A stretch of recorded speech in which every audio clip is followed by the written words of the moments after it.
کا سپاہی تھا، ان کرپٹ عناصر کے خلاف نکلنے والا 25 کروڑ کا لیڈر جیل میں ہے، اور جنہوں نے پاکستان کو 40-45 سال اس تباہی سے دوچار کیا وہ آج اقتدار کے ایوانوں میں ہیں۔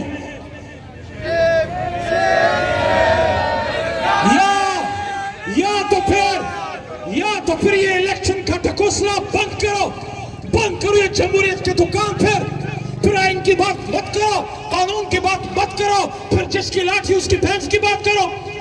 ہم تو قانون گمانے والے لوگ ہیں، ہم تو آئین گمانے والے لوگ ہیں۔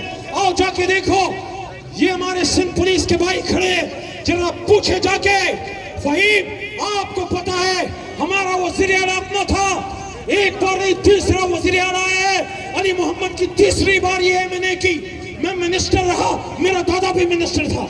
ایسا نہیں ہے کہ میں سیاست میرے لیے کوئی نئی چیز ہے۔ ایک پچھلے 11 سالوں میں میرے مردان سے کوئی ایک ایگزامپل ایسے نہیں دکھا سکتا کہ علی محمد نے وزیر اعظم اپنا، وزیر اعلیٰ اپنا، گورنر اپنا، صدر علی اپنا، خود منسٹر، میں نے ایک سپاہی کو نہ بھرتی کیا نہ اس کی ٹرانسفر پوسٹنگ کی۔ کیوں؟ کیونکہ ہم نے وہاں پولیس کو امپاور کیا، پولیس ایک آزاد ادارہ ہے، لیکن آج پولیس کو کسی کے اشاروں پہ ایک ایسی فورس جس نے عوام کی حفاظت کرنا تھا وہ آج کسی اور پہ اشاروں کو چلتی ہے۔ آئے جی آپ کس سے حکم لیتے ہو؟ آپ سٹینڈ لیا کرو نا، آپ اپنے جوانوں پہ سٹینڈ لیا کرو، ان کو سیاسی عمل دخل سے پاک کرو نا، کیونکہ پیپلز پارٹی تو نہیں کرے گی، لیکن آپ سے میں کیا گلہ کروں؟ آپ یا پنجاب میں جو ہو رہا ہے، پنجاب کا جو ہے جی پنجاب پولیس کا ہے، وہاں جو ظلم ہو رہا ہے، آپ مجھے بتائیں کہ آپ کو اچھا نہیں لگتا؟ میں پولیس والے بھائیوں سے کہنا چاہتا ہوں، صرف سندھ پولیس نہیں، ہمارے بھائیوں آپ پنجاب والے بھی بھائی ہیں، وہ دن کیسا لگے گا جب آپ کو دیکھ کے مائیں بہنیں مطمئن ہوں گی، جب لوگوں کو احساس ہوگا اب سندھ پولیس آ گئی ہے، بس اب پنجاب پولیس آ گئی ہے، اور فکر کی کوئی بات نہیں۔ آپ کو دیکھ کے لوگوں کو ڈر لگتا ہے، آپ کا قصور نہیں، ان آقاؤں کا قصور ہے جنہوں نے اس ملک میں بھٹو کو پھانسی چڑھایا، عمران خان کو گولیاں مارے کے جیل میں ڈالا، اور جو بات کرتا ہے ان ہاتھوں میں اس وکیل کی یونیفارم میں میرے اپنے مردان میں ہتھکڑیاں ڈال کے مجھے اپنی کچہری میں پھرائے گا۔ میسج دینا چاہتے تھے کہ جو کھڑا ہوگا اس کی حالت ہوگی۔ سلام ہے مردان کے عوام کو کہ انہوں نے میری ہتھکڑی کو دیکھ کے پہلے 50,000 ووٹ دیا تھا، اس بار 1 لاکھ ووٹ دے کے پاس کیا۔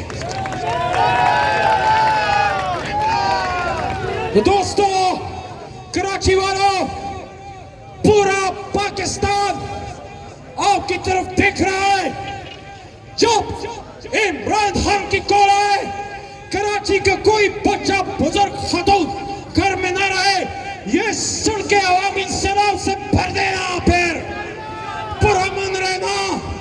یہ سڑکیں بھی ہماری، یہ پولیس بھی ہماری، یہ ادارے بھی ہمارے، یہ فوج بھی ہماری، لیکن قانون کے تحت چلا گئے تو تمہارا ساتھ دیں گے، قانون کے تحت نہیں چلا گئے تو صرف عمران خان نہیں، ہم میں سے ہر کوئی عمران خان ہے۔ کون بچائے گا پاکستان؟ کون بچائے گا پاکستان؟ پاکستان کا مطلب کیا؟ پاکستان کا مطلب کیا؟ کراچی والا، پاکستان کا مطلب کیا؟ کراچی والا، تیرا میرا رشتہ کیا؟ کراچی والا، اٹیالہ کے اسیر کو سنا لو، تیرا یار میرا یار، تیرا یار میرا یار، نہ وہ باغی نہ غدار۔ کون بچائے گا پاکستان؟ اللہ کے حکم سے کون بچائے گا پاکستان؟ نعرہ تکبیر! میں یہاں سے بلال صاحب آپ کو، زرداری صاحب آپ کو اور آپ کے وزیر اعلیٰ کو کہنا چاہتا ہوں، میرا پی ٹی آئی کا ورکر نہ یتیم ہے نہ یسیر ہے۔ اگر میرے پی ٹی آئی کے کسی کارکن کے ساتھ زیادتی ہوتی ہے، اسلام آباد بھی اٹھے گا، پشاور بھی اٹھے گا، لاہور اور میرا مردان بھی اٹھے گا. کراچی کا, سندھ کا, پی ٹی آئی کا ورکر, ووٹر, سپورٹر نہ اکیلا ہے نہ تنہا ہے, ہم اس کے ساتھ ہیں. نعرہ تکبیر. جزاک اللہ.